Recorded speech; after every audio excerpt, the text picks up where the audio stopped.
If you've ever walked away from a conversation replaying it in your head, wishing you had stayed calm, wishing you hadn't said that one thing, wishing you hadn't let someone get under your skin, then don't look away, because this is for you. What I'm about to say might make you uncomfortable, but it might also explain why you feel mentally exhausted even on days when nothing bad happened. The truth is, most people aren't tired because life is hard. They're tired because their mind never stops reacting. Right now, someone out there can change your mood with a single sentence. One message can disturb your peace. One delay can create anxiety. One look can trigger anger. And if that's true, then listen carefully, because that means you're not in control. You're being controlled. Not by circumstances, not by fate, but by untrained emotional habits you've been repeating for years without realizing it. No one taught you how to pause. No one taught you how to separate feeling from action. You were taught to react fast, defend faster, and explain yourself immediately. And it feels normal because everyone around you does the same thing. But normal doesn't mean healthy. Normal doesn't mean powerful. What if I told you the strongest people in the room are rarely the loudest? What if I told you that calm is not something you're born with, but something you build? And what if I told you that the next few minutes could change how you handle anger, pressure, disrespect, and stress for the rest of your life? Stay with me, not because this will motivate you for a moment, but because by the end, you may realize that the life you want doesn't require more effort. It requires less reaction. Most people think reacting is strength. They think raising their voice, defending themselves immediately, explaining, proving, correcting. This is power. It feels powerful in the moment because the body floods with adrenaline, the heart beats faster, the mind sharpens, but that feeling is deceptive. What you are actually experiencing is a loss of control disguised as confidence. Reaction is not leadership. Reaction is surrender. The moment you react, something outside of you has already won. A word, a tone, a delay, a message left unread. None of these have inherent power. They become powerful only when your nervous system treats them as a threat. And the truth is, your brain was designed to overreact. It evolved to keep you alive, not to keep you wise. Its first job is protection, not perspective. That's why the fastest response is rarely the smartest one. The brain doesn't pause to ask, is this important? It asks, is this dangerous? And when the answer feels like yes, even if it's wrong, it pulls the trigger. Anger, defensiveness, anxiety, justification, all automatic, all unconscious, all learned. This is why two people can experience the same situation and respond completely differently. One feels attacked, the other feels curious. One explodes, the other observes. The difference isn't intelligence, it's regulation. It's whether their brain is running the show, or whether they are. When you react emotionally, you are not responding to the present moment. You are responding to a memory, to an old wound, to a pattern that has been reinforced so many times it now feels like identity. That's just how I am is usually code for, I've never questioned this habit. But personality is not destiny, it's rehearsal. Every reaction you repeat becomes easier the next time. The brain loves efficiency. If yelling worked once, it will suggest yelling again. If withdrawing protected you before, it will push you to withdraw again. Over time, these reactions harden into reflexes, and reflexes feel automatic because they are.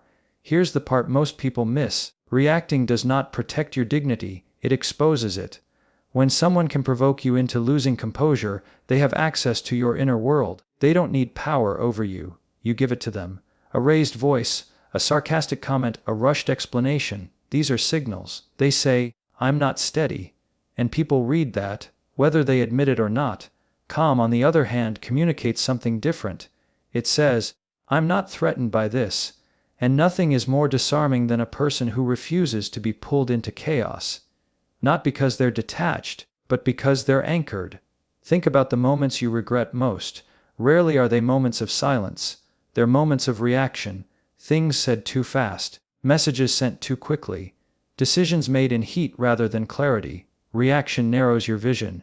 It convinces you that the immediate moment is everything, that this must be handled now, that urgency is necessary, but urgency is often a lie told by fear. There is a psychological principle at work here. The brain cannot tell the difference between emotional threat and physical danger. Rejection feels like survival risk. Disrespect feels like annihilation. Being misunderstood feels like exile. so the body responds as if something terrible is about to happen, but in most cases, nothing is. And yet we act as if it is. When you learn to see reaction for what it is, a stress response, you stop romanticizing it, you stop calling it honesty or passion or authenticity, you see it as dysregulation, and once you see it clearly, you can interrupt it. This doesn't mean you become passive, it means you become precise. You stop answering questions that don't deserve answers. You stop defending yourself against assumptions. You stop explaining your worth to people who are committed to misunderstanding you. Reaction keeps you busy. Non-reaction keeps you free. There is also a philosophical depth to this. If your inner state is determined by external events, then you are living reactively, not intentionally. Your peace is rented, not owned, and anything rented can be taken away. Mastery begins when your internal world is no longer at the mercy of the external one. This is why disciplined minds move slower. They create space between impulse and action. They understand that silence is not absence, it is strategy. They know that not every stimulus requires a response, and not every provocation deserves attention. The ability to choose is the ability to pause. Reaction feels like engagement, but it's actually avoidance. It avoids the discomfort of sitting with emotion. It avoids the uncertainty of not knowing. It avoids the vulnerability of restraint. But restraint is not suppression, it is conscious delay. It is saying, I will decide how this affects me. And when you stop reacting, something remarkable happens. You begin to see more clearly. You notice patterns instead of getting lost in them. You hear what's being said beneath the words. You respond from values, not wounds. And people feel that difference. They may not articulate it, but they sense it. Because the person who cannot be rushed cannot be controlled. The person who cannot be provoked cannot be manipulated. The person who does not react impulsively is always one step ahead. This is not about perfection. You will still feel emotion. You will still feel the surge. The goal is not to eliminate reaction, but to outgrow obedience to it. To feel the impulse and not follow it. To notice the trigger and not identify with it. That is real strength, not loud, not performative, quiet, steady, unavailable to chaos. And here is the thought to leave you with: every time you choose not to react, you reclaim authority over your own mind. And the more authority you reclaim, the less anyone else can take from you. If reaction is the loss of control, then the pause is where control is rebuilt, not dramatically, not loudly, quietly, almost invisibly. Most people underestimate the pause because it doesn't feel productive. It doesn't give you the rush of speaking back or proving your point. But that's exactly why it works. The pause interrupts the oldest habit your brain has: the need to act immediately in order to feel safe. When something triggers you, the body responds before the mind can catch up. Muscles tighten, breath shortens, thoughts speed up.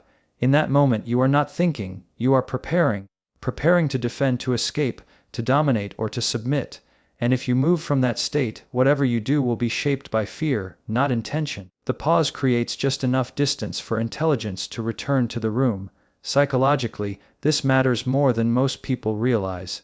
The brain is not one unified system. The emotional centers fire fast, the reasoning centers fire slower. Without a pause, the faster system always wins. You speak before you think, you act before you choose. But when you slow down, even by a few seconds, you allow the higher part of the mind to engage. That is not self-control in the moral sense. It is neurological timing. This is why people who pause tend to appear confident, even when they say very little. Their responses are measured. Their tone is steady. They don't rush to fill silence. And silence in a world addicted to noise is powerful. Silence forces others to reveal themselves. It gives you information instead of giving away your position. There is also a philosophical element to the pause. It represents agency. It says, I am not compelled by impulse. Most suffering comes from compulsion, the feeling that you must respond, must explain, must act now. The pause challenges that illusion. It reminds you that choice still exists even under pressure. Many people confuse the pause with avoidance. They think if they don't respond immediately, they're being weak or dishonest. But avoidance is fear-driven.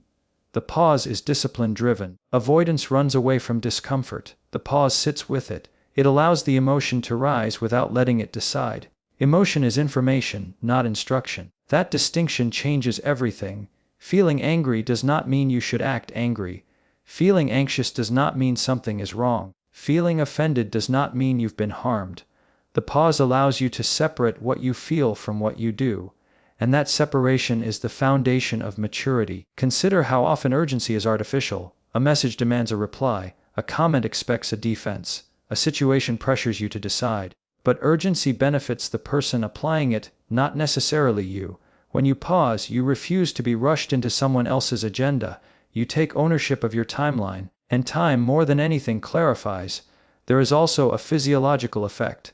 When you pause and breathe, you signal safety to the nervous system. The body shifts out of threat mode, heart rate slows, vision widens, you literally see more options. What felt like a binary choice becomes a spectrum. What felt like an attack becomes a misunderstanding. What felt personal becomes impersonal. None of that happens without space. The pause is also where self-respect lives. Not the performative kind, but the quiet kind that doesn't need validation. When you pause, you are saying, "My response matters." You are treating your words as something valuable, not something to throw away impulsively. Over time, this changes how others treat you, but more importantly, it changes how you treat yourself. Think about the people you respect most. Rarely are they the most reactive. They don't rush to speak. They don't dominate conversations. They listen. They consider. And when they finally respond, it carries weight. That weight comes from restraint, not volume. The pause also protects you from unnecessary conflict. Many arguments exist only because someone responded too quickly, a tone misread, a joke taken personally, a moment escalated. The pause de-escalates without effort, it removes fuel, and without fuel most fires burn out on their own. This doesn't mean you never speak up, it means you speak up from clarity, not emotion. The pause ensures that when you do respond, it aligns with your values, not your triggers. You stop reacting from old wounds and start responding from present awareness. There's a deeper layer here. The pause is a form of freedom. If you cannot pause, you are not free. You are governed by impulse. Freedom is not doing whatever you feel. Freedom is choosing what you do with what you feel, and choice requires time, even if it's brief. Over time, practicing the pause rewires the brain. What once felt unbearable becomes manageable. What once demanded immediate action becomes something you can hold. You become harder to destabilize, not because life is easier, but because you are steadier. And perhaps the most important thing, the pause restores dignity, not in the eyes of others but in your own. You stop betraying yourself for the sake of reaction. You stop saying things you don't mean and doing things you don't respect. You begin to trust yourself, because you know you won't abandon your principles under pressure. So the next time you feel the surge, the tightening, the urgency, the need to respond, remember this.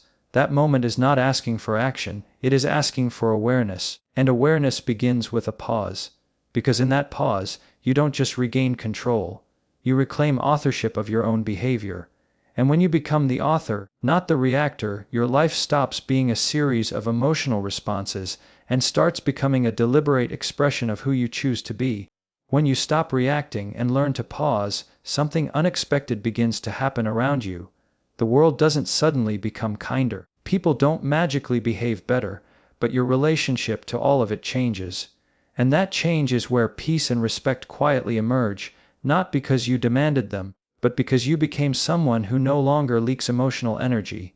Most people think respect is something you earn by asserting yourself harder, explaining more clearly. In reality, respect is often a byproduct of emotional boundaries.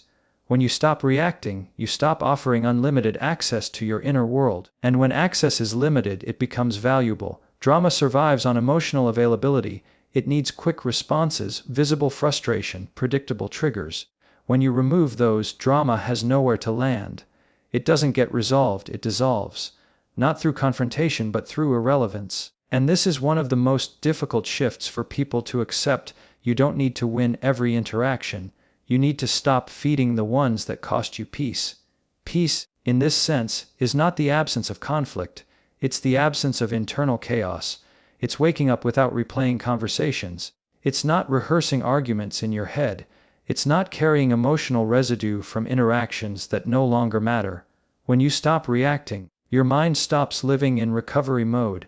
There is a psychological relief that comes with this.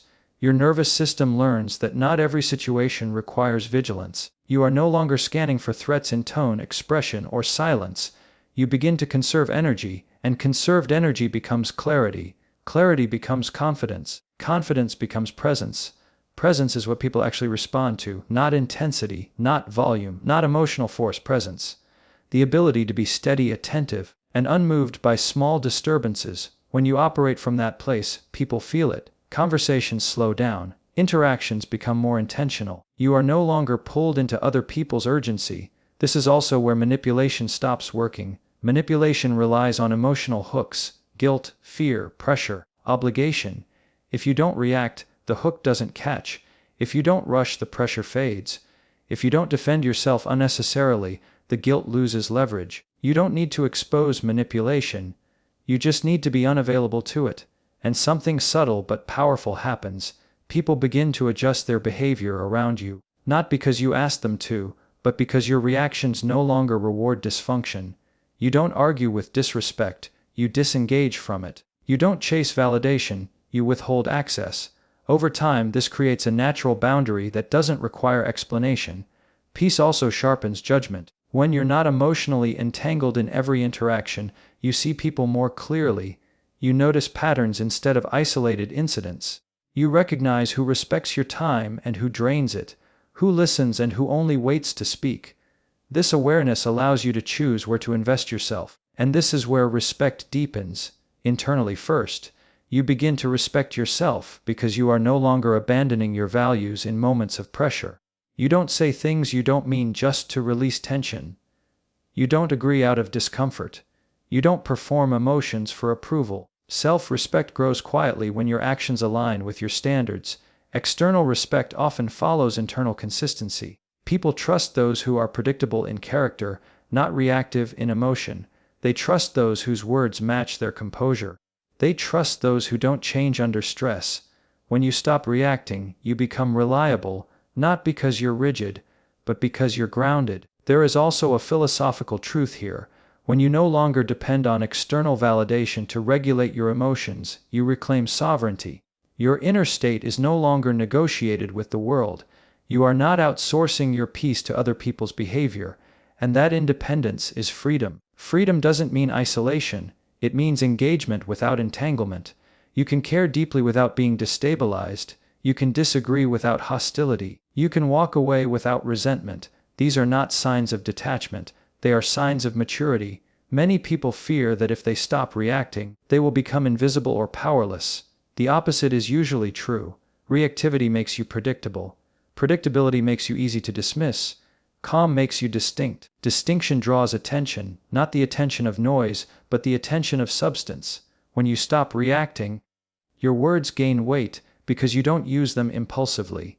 Your silence gains meaning because it's intentional. You are no longer competing for space, you are creating it. And in that space, respect naturally forms. Peace also changes how you experience success and failure. You don't inflate victories or catastrophize setbacks. You remain centered. This emotional steadiness allows you to recover faster, learn more, and move forward without carrying unnecessary weight. Life becomes less about emotional survival and more about deliberate growth. This is not a passive life. It is a disciplined one. It requires awareness, patience, and restraint. It requires you to tolerate discomfort without immediately trying to eliminate it. But the reward is profound. You gain a life that is not constantly interrupted by your own reactions. And here is the final truth to sit with. When you stop reacting, you don't lose your voice, you refine it. You don't lose your edge, you sharpen it. You don't lose connection, you gain control over how and when you connect. Peace is not something the world gives you. Respect is not something you force. Both emerge when you decide that your emotional energy is valuable, and you start treating it that way. And perhaps the most important thing, the pause restores dignity, not in the eyes of others, but in your own. You stop betraying yourself for the sake of reaction. You stop saying things you don't mean and doing things you don't respect. You begin to trust yourself because you know you won't abandon your principles under pressure.